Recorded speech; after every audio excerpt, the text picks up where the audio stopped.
हाय हाँ जी आप इधर आ जाइए, एक घंटे आ जाइए। चलिए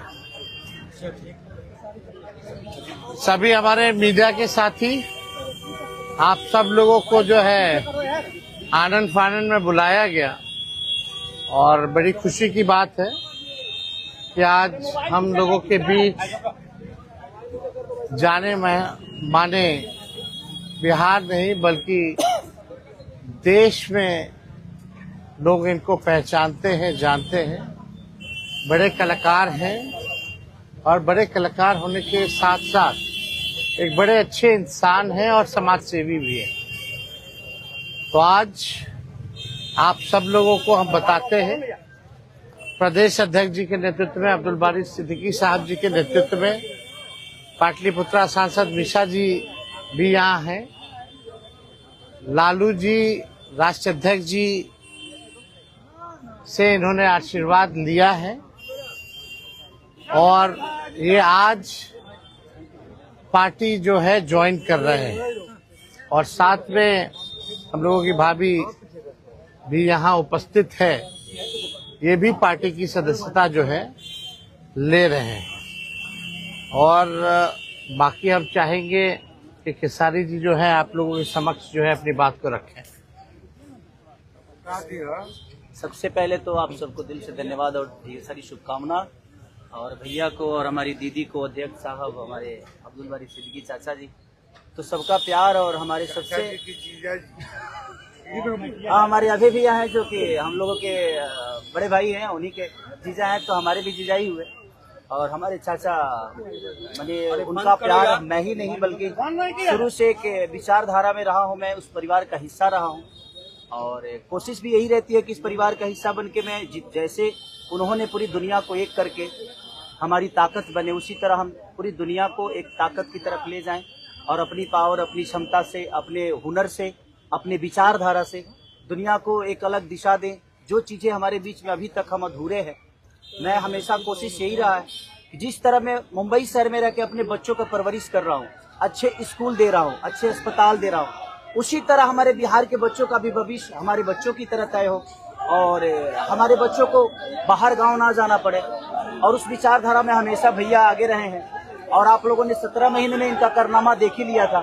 तो एक बार बदलने की जरूरत है और उस बदलाव में मैं थोड़ा सा एक मेरा भी हिस्सा हो और मैं उस सरकार को बदलने में और एक अलग दिशा में ले जाने में और एक बेहतर सरकार बनाने में एक मेरा योगदान हो, उसी के लिए मैं भी जुड़ा हूँ भैया से। और आज से नहीं, आज तो मैं आप लोगों के सामने पब्लिकली हुआ, बट मैं हृदय से और दिल से हमेशा से मैं इस परिवार का हिस्सा रहा हूँ और हिस्सा ही नहीं बल्कि एक परिवार का बेटा भी हूँ। मैं एक छोटा बेटा की तरह हमेशा प्रयास रहा हूँ और चाचा का आशीर्वाद हमेशा मुझे मिला है, राबड़ी माता का आशीर्वाद मिला है, दीदी का मिला है, भैया का मिला है, बल्कि इस समाज के और इस परिवार से जो मुझे प्यार मिला है, शायद वो मुझे बाकी जगह मिले या ना मिले उससे मुझे कोई फर्क भी नहीं पड़ता।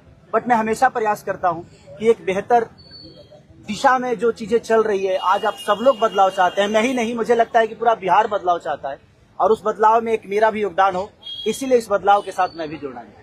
देखिए एक मिनट, जैसा इन्होंने कहा कि कोई एमएलए मुख्यमंत्री और सरकार बनाने की बात नहीं है बल्कि हम लोगों को बिहार बनाने का काम करना है और हम लोग नए सोच के हैं, नया बिहार बनाना है। पढ़ाई, दवाई, कमाई, सिंचाई, सुनवाई और कार्रवाई वाली सरकार हो। एक ऐसा बिहार बनाए जो पलायन मुक्त हो, बेरोजगारी जो है जड़ से समाप्त हो, महंगाई गरीबी खत्म हो, कारखाने लगे, निवेश आए, उद्योग आए, शिक्षा चिकित्सा व्यवस्था जो है बेहतर हो। और मुझे बड़ी खुशी है कि हम सब लोग नौजवान मिलकर के, आप ये भी जानते होंगे, हम भी, हमारी तो लड़ाई रही है कि भाई बेरोजगारी को जड़ से समाप्त किया जाए। 17 महीने 5 लाख नौकरी दिया गया, 3.5 लाख नौकरी प्रक्रियाधीन कराया गया, 4.5 लाख नियोजित शिक्षकों को राजकीय कर्मी का दर्जा दिया गया।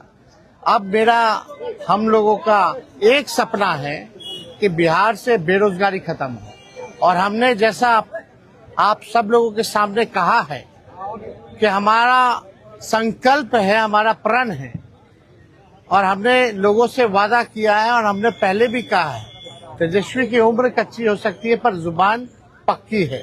जो कहा है वो किया है, जो कह रहे हैं वो करेंगे और हम सब लोग मिलकर के नया सरकार तो बनाएंगे ही बनाएंगे।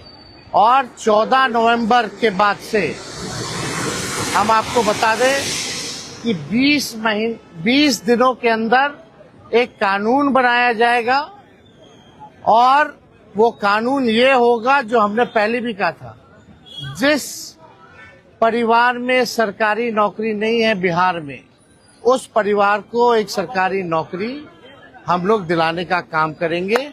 ये हम लोगों का संकल्प है और इसको सरकार बनते ही 20 महीने में जो है हम लोग जो है पूरा करने का काम करेंगे।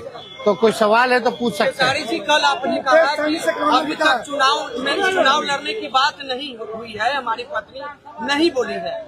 क्या हुआ कि एक दिन में पत्नी मान गई और फिर आज आप मीडिया के सामने आकर कह रहे हैं मना रहे थे? नहीं, देखिए जहाँ तक बात है, मैं पत्नी को जितना समझता हूँ उतना ही ये भी मुझे समझती है। इनको भी पता है कि ये मेरे साथ छठ तो मना लेती है, बट बिहार की बहुत ऐसी औरतें हैं जो अपने पति के साथ छठ तक नहीं मना पाती है, दिवाली तक नहीं मना पाती है, होली तक नहीं खेल पाती है। तो मैंने इनसे बोला कि बिहार बदलाव की तरफ जा रहा है। हम चाहते हैं कि हमारे यहाँ के माता बहन बेटी 24 घंटा अपने पति की सेवा करे और 24 घंटा अपने परिवार के साथ वो पति रहे, वो इंसान रहे। तो ये तभी संभव है जब हमारे यहाँ रोजगार होगा। तो उस बेरोजगारी को खत्म करने के लिए मैं आपको आगे करना चाहता हूँ। तब इन्होंने उस बात को समझा और उसके बाद हम लोग आए हैं और प्रयास है कि हर वो महिला, हर वो बेटी, हर वो बहन, हर वो भाई, हर वो बेटा अपने पिता के साथ रहे, हर वो बहन अपने पति के साथ रहे, हर वो भाभी अपने भाई के साथ रहे। तो मेरी ये प्रयास है कि आजीवन जिस तरह बाकी शहरों में लोग अपने पति पत्नी के साथ, अपने परिवार के साथ, अपने माँ बाप के साथ रह के और खुशियों के त्योहार में रहते हैं, उसी तरह हमारा बिहार भी कोई जाए ना, गुजरात के लोग यहाँ आकर काम करे, कलकत्ता के लोग यहाँ आकर काम करे, दिल्ली के लोग यहाँ आकर रोजगार करे। हम यही चाहते हैं और इस संवाद के साथ आप सबको भेज। चुनाव आप लड़िएगा या पत्नी लड़ेगी? चुनाव आप लड़िएगा या पत्नी लड़ेंगी आपकी? ये लड़े चाहे मैं लड़े, अर्धांगिनी है ना, एक ही बात है। देखिए जीवन में पति पत्नी का जो प्रेम होता है ना, वो दुनिया में उससे बड़ा प्रेम नहीं है। माँ बाप के बाद अगर कोई संभालता है किसी बच्चे को, वो आपकी अर्धांगिनी होती है। तो मैं लड़ूं या ये लड़े, बात एक ही है। आरजेडी आपने क्यों चुना? आरजेडी बता तो दिए सर, एक ही चीज में क्या जहाँ बदलाव होता है वहीं मैं रुकता हूँ, वहीं रहता हूँ। अब शहर में, हर जिला में जाऊंगा मैं। आप हर जिला में चलिए सदस्यता जो है ज्वाइन करें, चलिए आइए।